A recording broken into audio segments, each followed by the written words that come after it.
Hello, Root of Power fam. I hope that you are having the most wonderful day. And if you're not, I hope that you still have the opportunity to turn it around. My cat also wants you to have a great day, if you can hear him. Today, we're going to talk about how to be more optimistic. Now, this is a topic that I want to be careful on because the goal isn't that we don't acknowledge struggles or that we're not realistic about challenges that we face or when life just sucks. Like, we're not going to ignore those things. We're not going to venture into toxic positivity, and we're going to talk about the difference between those things. But before I get into that, if these episodes resonate with you, I want to let you know that I'm building a course called Becoming Light, which is a 12-week course to help you stop people pleasing so that you can get your life back, you can take your power back, you can build a life that you enjoy, which is the entire point of being here, right? We're not going through this whole life just to hate it. That sucks. That sucks. And there is so much more to life than just hating your life. Let me adjust the light over here in just a second. I want you to enjoy your life. That's literally the entire point. So we're going to work on that. It launches in September of this year. This is 2022. So if you're listening to this after 2022, then you will have access to it. You'll have access to it forever. When I update the course, you'll have access to those modules. It is a guided course, so you go through it at your own pace. You can always go back to them as long as the course exists.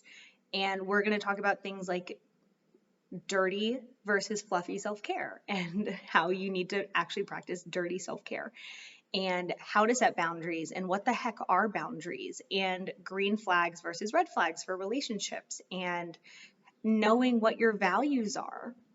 And we're going to have some very cool experts in there who are just going to give perspective that I'm not an expert in. And so you get the vault as well. And it is going to be so fun. So that is launching in September.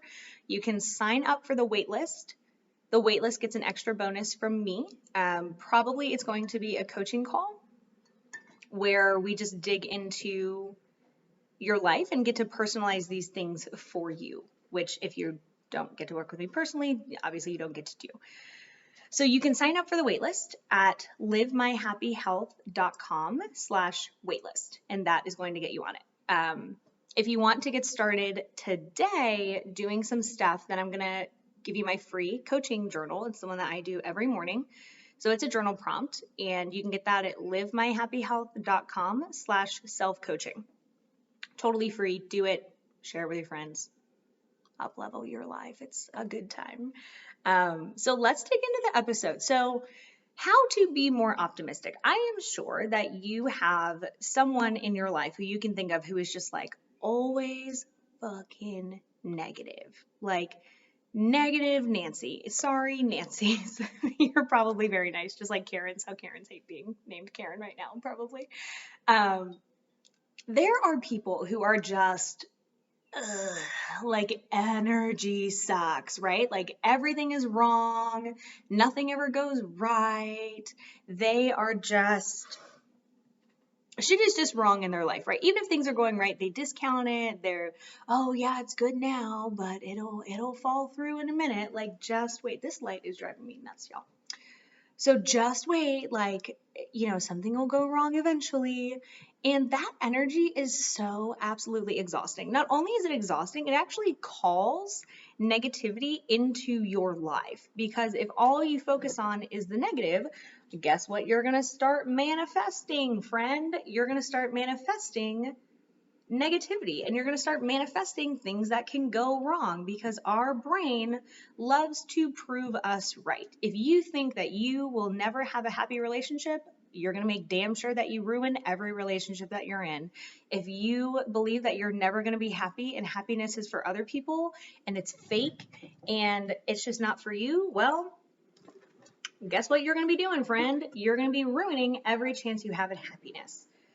Because your brain doesn't want to be wrong. It's more work to prove yourself wrong, to prove your brain wrong, than it is to, well, I said that backwards. It's more work to prove your brain wrong than it is to prove it right, right? So you are going to make sure that your beliefs get proven right. So that friend that you have, or if this is you, where you're always negative, where there's always a problem, where nothing is going right, you're going to call more of that into you. Now, I'm sure you also have a friend or someone that you know, or someone that you maybe follow on Instagram or Facebook or something, someone in your peripheral network that always seems to have stuff going on for them. They seem to be lucky. They seem to be happy. They're always in a good mood. I tend to be that person in my networks. I typically am in a pretty good mood. Like, I'm most of the time quite happy. A lot of people tell me that I'm lucky, which I am. That is definitely part of it. And we're not going to ignore privilege, and we're not going to ignore like systemic barriers. Obviously, if you have more privilege, things happen for you a little bit easier. If you have less systemic barriers, obviously things happen for you a little bit easier. So we're not going to completely deny and say like, you make your own luck and it's all up to you. Like, that's not necessarily true, right? You always have a choice, and something no one can control, no one can take away from you, is your attitude, which is why we are talking about how to be more optimistic. Because when we are optimistic, when we look on the bright side, when we stop focusing on the negative, we're going to pull more positive things. Like, if you are suddenly, like the yellow car phenomenon, right? If you decide that you want to buy a yellow Jeep, you are going to start suddenly seeing yellow Jeeps everywhere because of perception bias. We look for what we're looking for. So if you're looking for positive opportunities, if you're looking for a silver lining, if you're looking for the good things, you're going to find them because your brain is automatically scanning for those things more than it's scanning for negative things. So you're like, okay, Amanda, cool, but like there actually are things wrong. So I don't want to just ignore those things and lie. Like, you're right, friend. We are not asking you to lie. And there's a whole episode that I did on toxic positivity and why it's a dumpster fire. So go back and listen to that one. But we'll get into it for a hot second. Toxic positivity is different than optimism. Optimism is looking for a silver lining, is deciding that every hardship has a lesson, is making your own meaning out of a shitstorm. It is not ignoring the shitstorm and pretending it doesn't exist. It is not invalidating things that are hard. If someone passes away, we're not saying, well, this doesn't bother me at all, it's totally fine. If that is a lie. Toxic positivity lies. It says, well, they're in a much better place now. And you're like, bitch, they're supposed to be here with me. Like, that's not a better place. Don't say that. So toxic positivity completely ignores things that are wrong or that are going wrong.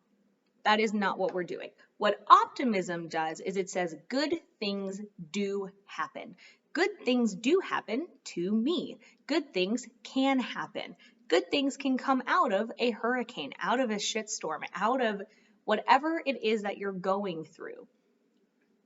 Even if the only good thing about it is that eventually it will end, right? It is so easy for us to get trapped in a cycle of negativity and wallowing and suffering.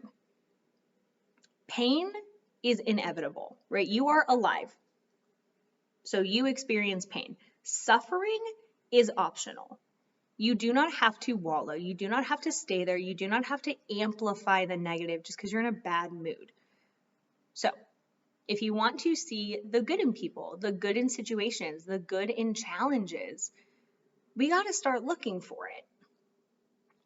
So one of the things that optimism does, like there's really a lot of things that optimism does. So we'll just kind of go through a list. One, it literally makes you happier, right? Again, think of your friend who's always negative, who has a problem for every solution. That person is not happy. I can guarantee it. I would bet one of my turkeys that person is fucking miserable all the time because they're focusing on the wrong thing.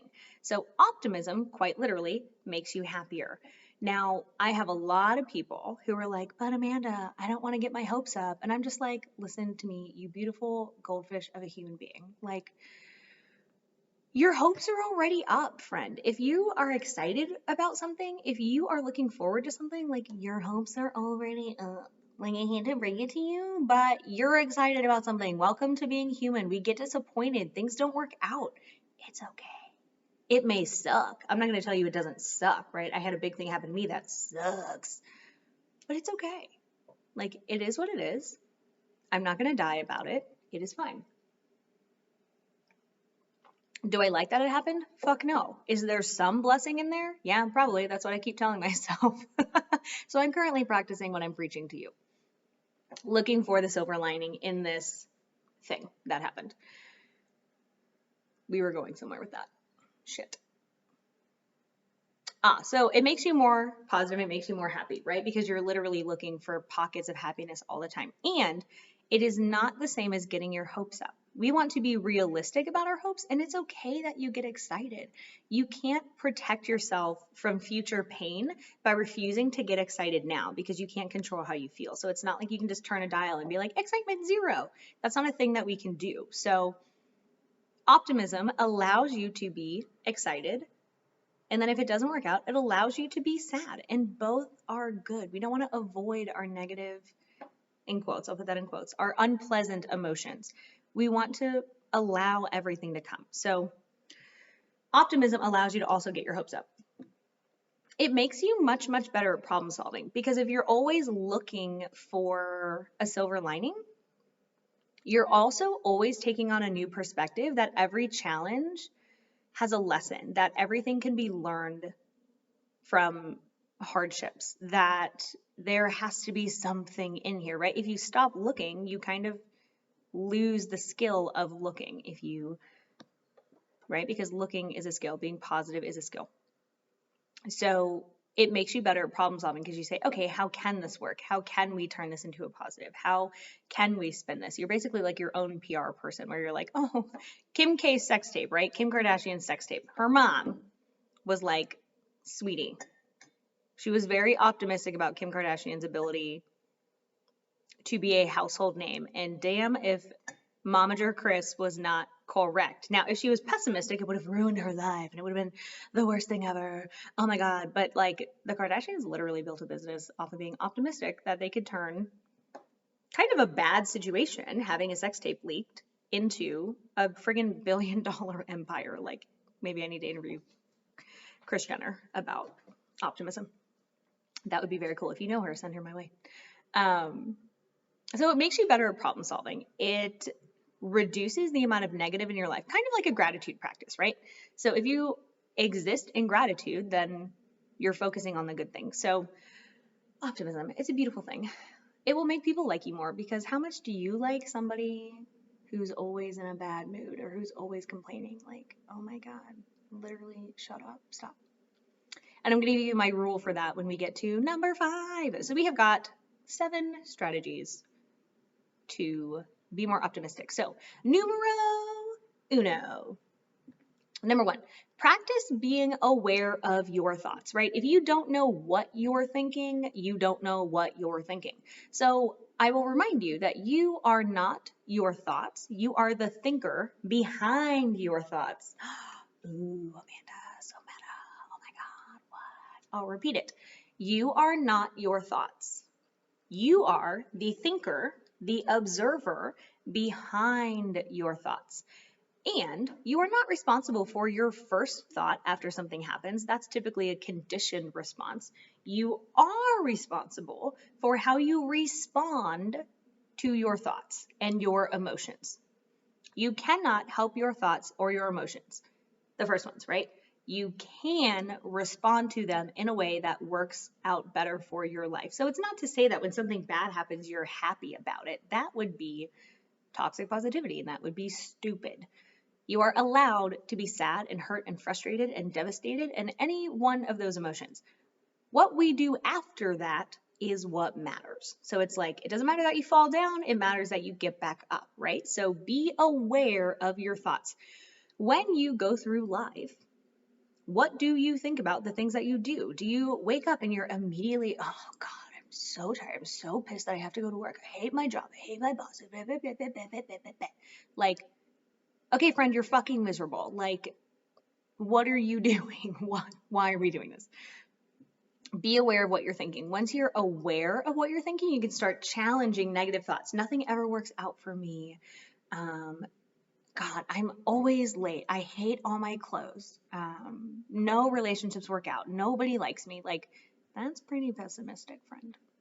So I need you to calm down with that bullshit and be aware of your thoughts. So we can challenge negative thoughts. That looks like saying, well, some people do like me. There are aspects of my job that I like. The commute isn't that bad. Whatever the negative thing is that you're thinking, we can just challenge it and say, well, it's really not that bad. Even replacing it with neutral thoughts is more helpful. Instead of saying, going from I hate my job to I love my job, that's kind of a big step, right? So we probably want to ladder that up. We can have a neutral statement. I have a job that pays my bills. Or I have a job that pays most of my bills.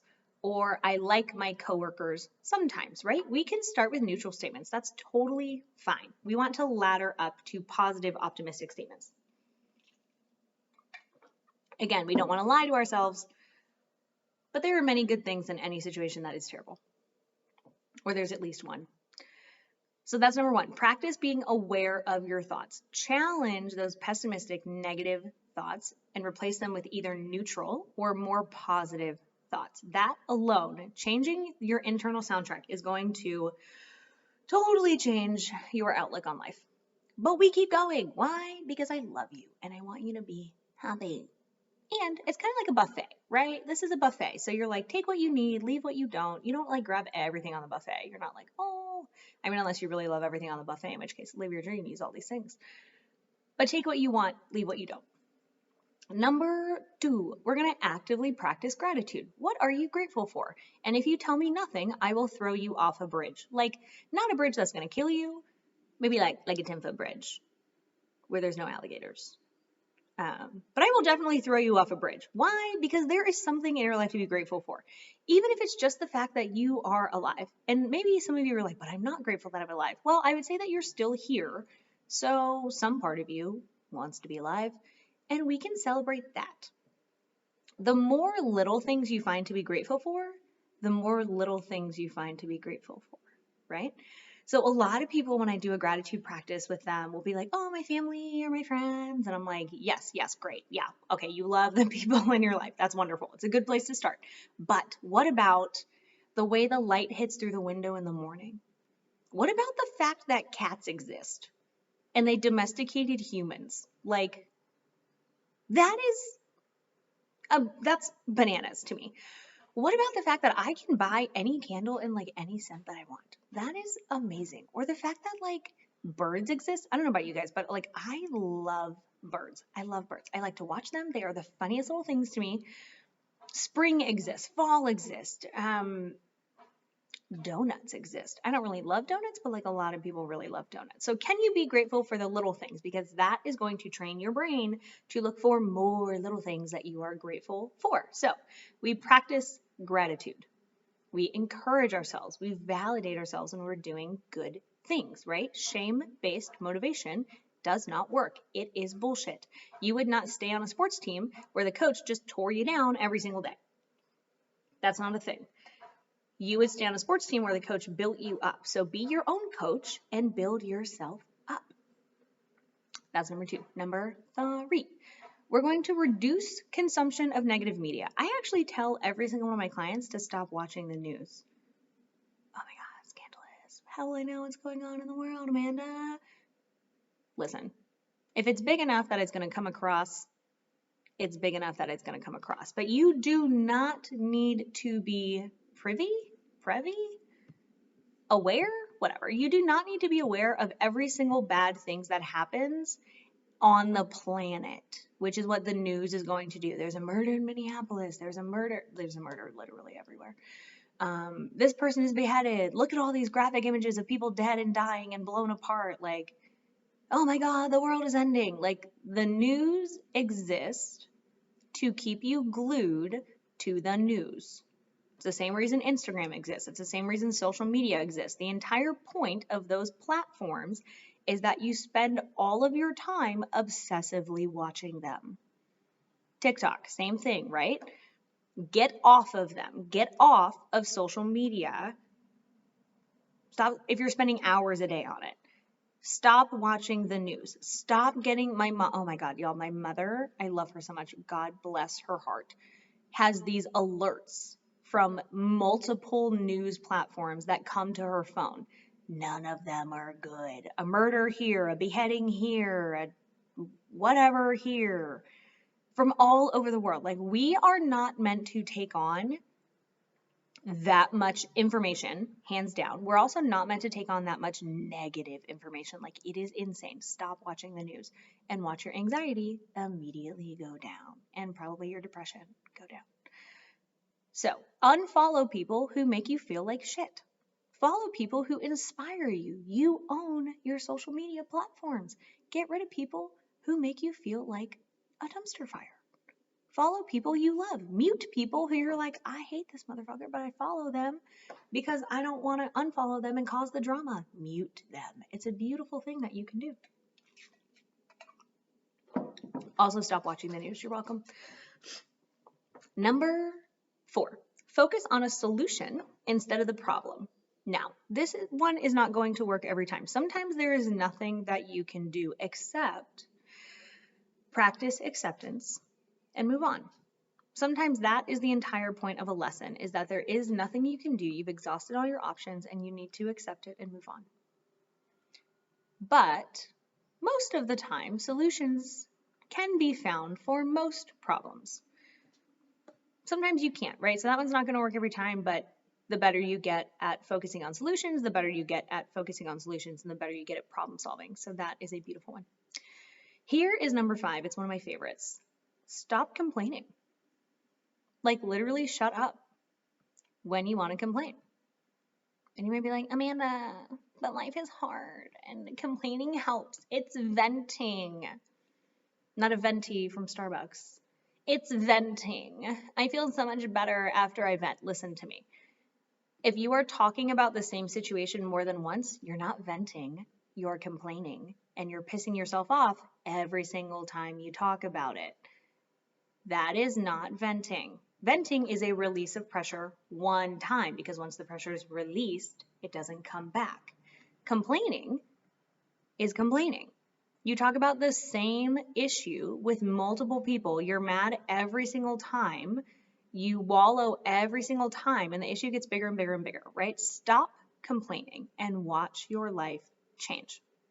Now, I never really have been around complainers because my family doesn't complain. I quite literally have never seen my dad complain in my life. He doesn't do it. He just puts his head down and he works. So it was very weird because I really didn't meet complainers until I was until I was an adult. So it was really, really bizarre to be around people whose primary form of communication is complaining. And once you turn off this episode, you're going to start noticing that most people connect through complaining or gossip. And it is so toxic. It is so toxic because what do you do with someone who complains all the time? You find something to complain about, and suddenly all this work you've done to practice gratitude, to be optimistic, to look on the bright side, goes down the toilet because you have to connect with this person who complains all the time. No, thank you. It's always like a complaining freaking Olympics, right? One person has things wrong and the other person has things wrong. The other person, like, if you've ever been around someone who really fucking hates their partner and all they do is complain about them, you will find yourself complaining about your partner. Or you'll be uncomfortable and be like, oh, I actually like my partner. This is fucking awkward. So, stop complaining. It doesn't help you. It doesn't change the situation. All it does is reinforce that you're not happy, which, why would we want to reinforce that when we can just solve the problem or accept it and move on? Those are your options. Solve the problem or accept it and move on. Now, when I tell clients this, they kind of hate it. So, like, for example, I have a lot of clients who stay in relationships that they know are shitty. And I say, well, you choose to stay in this relationship. They're not going to change. They don't have to. You choose. So either accept that this is the person that you're choosing and they meet none of your needs and they suck, or change the situation. But if you choose to stay, be quiet, because you always have a choice. You always, always, always have a choice. You may not have a choice today. That doesn't mean we can't work towards the change that we are wanting, which is why these other skills go together. Being aware of your thoughts, practicing gratitude, getting rid of negative media, focusing on solutions instead of a problem. That's going to help you get out of situations that you hate. And complaining about them does not help you. It is extremely energetically draining. So if you do none of these, I would encourage you to do the first one. Be aware of your thoughts. And this one, stop fucking complaining. Stop it. Which brings us to the next one. Now, this is a mindset thing as well. Understand that challenges are just problems to solve. It is helping you sharpen your problem-solving skills. And sometimes it's helping you sharpen your acceptance. Sometimes there really is nothing you can do. But you always have an opportunity to leave. You may not like that option, but you can always leave. You can always choose how you respond to challenges. And really, sometimes the lesson that you're learning is fucking acceptance and patience. So you can be happy about the opportunity to practice those skills.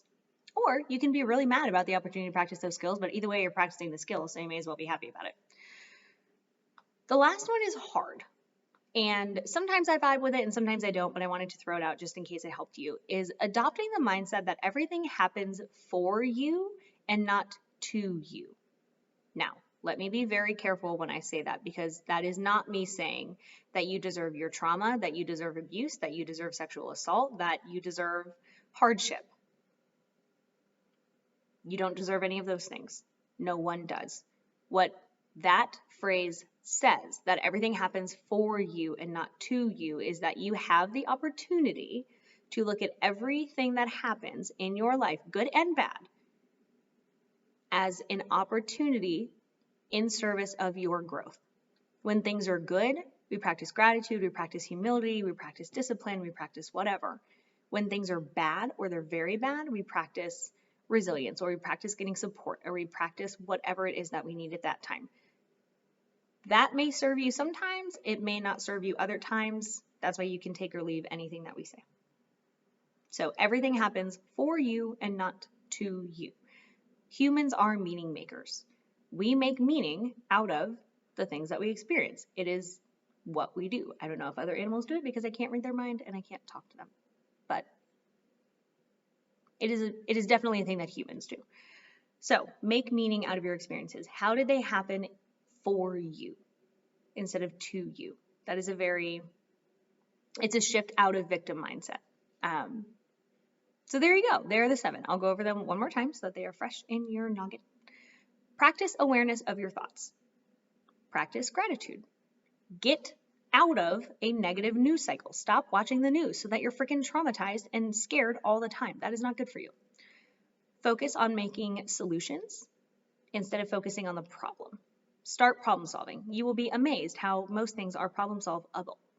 Avoid complaining. Understand that challenges are an opportunity to problem solve. And adopt the mindset that things happen for you and not to you. I hope that those work for you. Let me know how it goes. I really believe, and I have seen, taking many, many, many people through this journey, that once you start being more optimistic, more good things start happening for you, because you are looking for more opportunities. You're in a better energetic space where you're open and not so closed off. Now, I want to remind you as well that you can get the waitlist for the course, livemyhappyhealth.com/waitlist, and you can do both if you want. This is a free country. Maybe where you live is not a free country, but you have the opportunity to do both. You can also get my daily journal prompt for growth. It's going to start rewiring your brain to be more positive, to be better at problem solving, all the things we talk about. And you can get that at livemyhappyhealth.com/self-coaching. So happy growth. Have a wonderful day or night or whatever time it is there. And if you need anything, you know you can get at me on Instagram at Amanda_chills with 1L. Okay, my friend, have the most beautiful day.